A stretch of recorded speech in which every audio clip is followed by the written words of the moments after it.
All right, we're live. All right, what's up, guys? I'm going to try not to torture you too bad with this talk about this last Commission on Presidential Debates debate with Donald and Hillary. Just bear with me here as I bring up the stream so I can see comments as we go. Basically, as you saw, a lot of the talk this session around was about the comments that Donald had made about women and all this kind of stuff. I gotta say, I don't really find that too compelling. Like, I'm not super worried about that. And I gotta adjust my system here, sorry.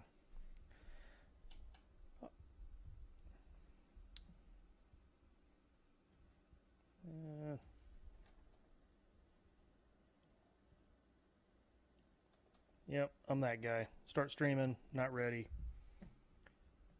All right, put this over here. Full screen that. Okay, now I can see your comments. All right, so basically what I'm going to talk about tonight, and we're going to run a couple clips here, is the idea that you can hate Donald Trump and Hillary Clinton regardless of these comments. It doesn't make that much difference at all. You can hate them because of their policy positions. That's my problem with them. All right, so we're going to go ahead and go to the first deal here with the moderators. So check this out. This tape is generating intense interest. In just 48 hours, it's become the single most talked about story of the entire 2016 election on Facebook. Okay, so that's a little sad, right? Over the weekend, the same time that this video came out, you had a bunch of drops from WikiLeaks that are showing that the DNC is engaged in all sorts of bad behavior. The Clinton Foundation is doing all kinds of illegal stuff and handing out favors to all these people. So Donald is going to turn around and hit on some of these kind of things during the debate, which is great. Now, I said early on in the election cycle that the only thing I was really excited about Donald Trump being in this race was that he was going to get in the debates with Hillary and he's going to say, you know, your husband has abused all these women and he's a war criminal and you're a war criminal because you supported the war in Iraq and all that kind of stuff. All things that are true, mind you. But the first debate comes around, he doesn't do any of these things. This debate, finally, he hits her with the hammer. He says, look, you deleted all these emails. The DNC is rigged. You guys stole the election from Bernie Sanders. And she brings up all this stuff that Bill Clinton had done, you know, with his disrespect for women and things, all that. You guys are familiar with that. I'm not going to cover it all. Thanks, Donald Trump, for saying all that kind of stuff. I still think your policy positions are a disaster. Okay, great. What we're going to talk about mostly tonight, because I think the last time I did this, I mostly harped on Donald. What we're going to talk about tonight is Hillary and how bad it is with her. Okay, so let's bring this next clip. So one of the big things that she is campaigning on and all the Democrats and everything, she's saying, Obama's this great president, he's done all these great things, and she, by and large, she agrees with what she's done. Okay, so, but here she's going to try to differentiate herself from the president in regards to the ACA. So let's check this out. I think Donald was about to say he's going to solve it by repealing it and getting rid of the Affordable Care Act. And I'm going to fix it because I agree with you. Premiums have gotten too. Well, I think Donald was about to say he's going to solve it by repealing it and getting rid of all right, that was a the Affordable Care Act. And I'm going to fix it because I agree with you. Premiums have gotten too high, co-pays, deductibles, prescription drug costs, and I've laid out a series of actions that we can take to try to get those costs down. Well, I think... Okay, so here we have, you know, I don't know. So is she saying that the Affordable Care Act is a disaster? Or is she saying what we all know? I mean... I don't even know how to interpret this, right? So all the Democrats are saying, no, it's not hurting the economy. No, premiums aren't going up. All the predictions that people made were incorrect. And here she's sort of admitting that everything that was bad about the ACA has come to pass and that it does need fixing. And Donald is going to go on to say that, you know, the ACA is a first step toward single payer, and Hillary Clinton favors single payer. All that stuff is true. I think a lot of people that were doing the analysis before the Affordable Care Act was passed were saying that, is that this is doomed to fail and it's supposed to be a step toward single payer. And I really think Hillary Clinton's tipping her hand here. But anyway, why are all the positions, why are these silly, what can I say, programs that they keep coming up with? They always need to be reformed, right? Why, they didn't get it right the first time. Okay, so now let's go into what she has to say about her emails. So this is interesting. I want to make several points about this one.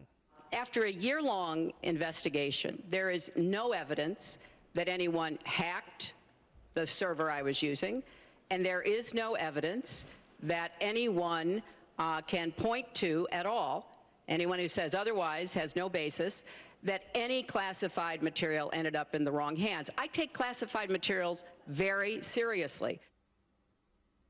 Okay, that's pretty interesting, right? Because she's been saying, okay, first of all, the evidence that isn't there. I really kind of feel like WikiLeaks having all these emails from her time in the Secretary of State. They have at least 200 emails that were not part of the emails that were turned over to the Justice Department. Or the the Justice Department. Okay, so in my opinion right there, that's evidence that the email was hacked. The email server. Second of all, and Donald Trump makes this point for the next several minutes in the debate after she says this, is that when she was subpoenaed by Congress, then they destroyed the server and all the emails. Okay, that's clearly a crime.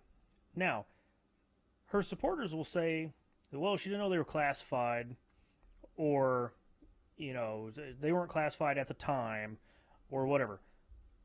That doesn't actually matter. If that server had emails about official business, which she says it didn't, it was all about her daughter's wedding and her yoga classes and stuff like that.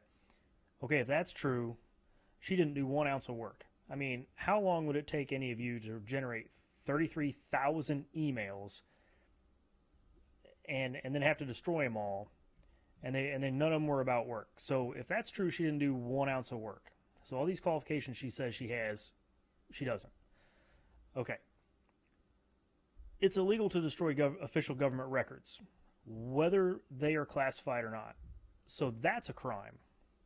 But anyway, she's wrong. There is evidence that she was hacked. There is evidence that it got into the wrong hands. And she was wrong for doing it, and she should be in jail. Okay. So let's go to the next clip, which I think is really kind of interesting, and it's going to lead into the rest of what I'm going to talk about here. All right. Our intelligence community just came out and said in the last few days that the Kremlin, meaning Putin and the Russian government, are directing the attacks, the hacking on American accounts to influence our election. And WikiLeaks is part of that, as are other sites where the Russians hack information. We don't even know if it's accurate information, and then they put it out. Okay, so she's calling into question the accuracy of the information that WikiLeaks is putting out, and she's tying them to the Russians. Now, there was talk that she was wanting to, like, drone bomb Julian Assange, take him out. First of all, he's not a violent actor. He's just dealing in information. Now, whether you agree with what he's doing or not, those are the facts. So you're suggesting an act of war, just assassinate this person in a foreign country because you don't like what he's doing. A little sketchy. Okay, the next thing is, back to her no evidence of her email server being hacked. There's actually no evidence that the Russians are behind this. The intelligence community is saying that the methods and things like that match what they've seen from the Russians, and they think that it's a state-sponsored activity because of that. That could just be pure propaganda. I mean, it's honestly speculation on the IC's part, and it's hitting the news as if it's just fact. And this is what I hate about when they cite the intelligence community. On the one hand, they're saying, well, we had faulty information that led us to the war in Iraq. And, you just got to go with the best you got. But at the time that the reports are coming out, they're always saying, hey, these are our best people. They're absolutely sure that the Russians are after us, and they're hacking our and all this stuff. Now, you remember in the last debate, the reason I'm harping on this, in the last debate, she said, we need to have a military response to this cyber warfare. She's saying cyber warfare is the new battleground, and that we need to stand up for what's right and, protect our assets, public and private, and all this stuff. Okay, so she's basically saying that the Russians hacked the DNC emails. So now everybody knows that the election was rigged because of the Russians, and this starting to sound like she's beating the drums of war. Okay, let's continue with this. We have never in the history of our country been in a situation where an adversary, a foreign power, is working so hard to influence the outcome of the election. And believe me, they're not doing it to get me elected. They're doing it to try to influence the election for Donald Trump. All right, so there you have it. So I find that really interesting that she's really going to just come out and say that, the Russians want Donald Trump elected. So therefore, if you want Donald Trump elected, you're siding with the Russians. I mean, that's what I just heard. I don't know what anybody else has heard. Look, here's what they're not telling you. If you guys have been paying attention to the news, Yemen, there was they're saying an area in Yemen, these Houthi or something rebels fired a missile at a U.S. vessel that was responding to a UAE vessel being destroyed in that area. And they're obviously trying to say that the rebels destroyed the UAE vessel as well. All right. So let's talk about Yemen. Saudi Arabia has been bombing the crap out of Yemen. And there's rebel groups. They don't tell us who these rebel groups are. The only thing they tell us is that they're being funded by Iran, and that there's a deposed president in Yemen that they're trying to reinstate, and ostensibly that's why Saudi Arabia is committing this, what's been described by the other international sources as a genocide against the Yemeni people. All right, so I think yesterday or today there were reports that the U.S. Navy fired cruise missiles at these Yemeni rebel positions. Now, we don't know the casualties or whatever, but, I mean, the whole story just sounds kind of trumped up, in my opinion, right? These rebels are getting pounded by Saudi Arabia. Then they're going to fire on a U.S. ship that just happens to be in the Red Sea. Seems a little like, if you've got a great military mind or anything, that's maybe not a good idea. I don't know if you're the rebels. I don't know. But, so then the U.S. is, of course, going to respond with cruise missiles and things like that. Surprised if we're not already involved in drone strikes in that region. Anyway, they keep talking about Syria. They keep, beating the drum in Syria. Hillary was talking about a no-fly zone in Syria. Well, who's flying in Syria? Of course, it's the Russians. So basically what Hillary is saying is that we're going to tell the Russians you can't fly in Syria, and we're going to enforce this no-fly zone, which is going to mean war with Russia. Now, and the rest of the debate, they were talking about arming the Kurds, which, let's just hand out arms to rebels. Nothing could go wrong there. And it's not like ISIS. They talk about ISIS a lot. Okay, ISIS is running around with weapons that the U.S. gave them, so I don't know. I really kind of feel like we're not trying to destroy ISIS. But let's arm the rebel Kurds. No ground forces in Syria, but, special forces and those types of things to drive ISIS out of Iraq and stop the Assad regime from the atrocities that they're committing. Okay, so all that adds up to war with Russia and Syria. And then what they're not telling you is that they just opened a new war. I don't know if it's new because I think the Obama administration had been bombing Yemen using drones in the early, around 2011, 2012. But, we're bombing Yemen now, fighting alongside Saudi Arabia, maybe UAE as well, who knows. And they're not talking about this in the debates, of course. No, it's all about this video from Donald Trump. That's all the whole election is about. You heard the moderator at the beginning that this is the biggest issue in the debate. The biggest issue in this debate is mass murder and genocide on a grand scale and beating the drums of war with Russia. That's the biggest issue. Nobody's even talking about it. These people are actually, the debate moderators, if you watch this, they were clearly siding with Hillary. The media is manipulating the election in favor of Hillary. If you saw the WikiLeaks about the DNC, or about the what they call the Pied Piper, who they wanted to face in the election from the Republican side, they wanted Donald Trump in this election. And they also were instructing, they were saying part of the strategy, we would tell the media to pay more attention to Donald Trump, Ted Cruz, and Ben Carson.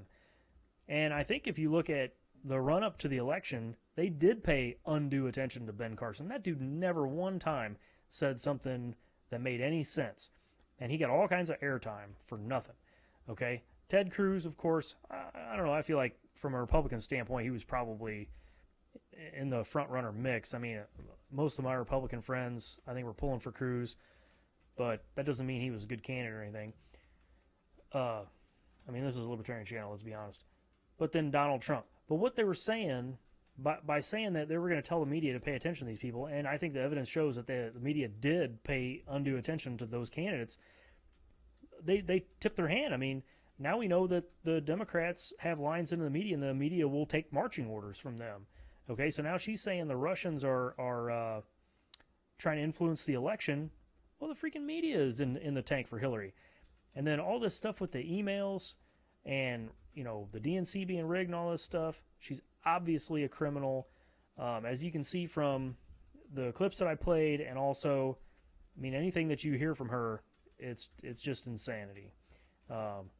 So, honestly, I think we saw reports that the Russians are trying to pull their officials back into Russia, telling them to come home. We saw Putin had said if Hillary Clinton wins the election, there's going to be a war. I don't really know that was a threat. I'm thinking what that was a prediction. I think they're saying that Hillary is going to try to start a war with Russia, which I don't doubt. I mean, that's what it looks like right now. Anyway, with that, I'm going to sign off. I've been rambling on for a little too long. Anyway, these commission on presidential debates are a freaking disaster. If you guys didn't watch them, don't. And if you did watch them, I'm sure you think that we're doomed or something. We're not doomed. We're just going to have a terrible president. And hopefully we don't go to war with Russia. Anyway, thanks for watching, guys.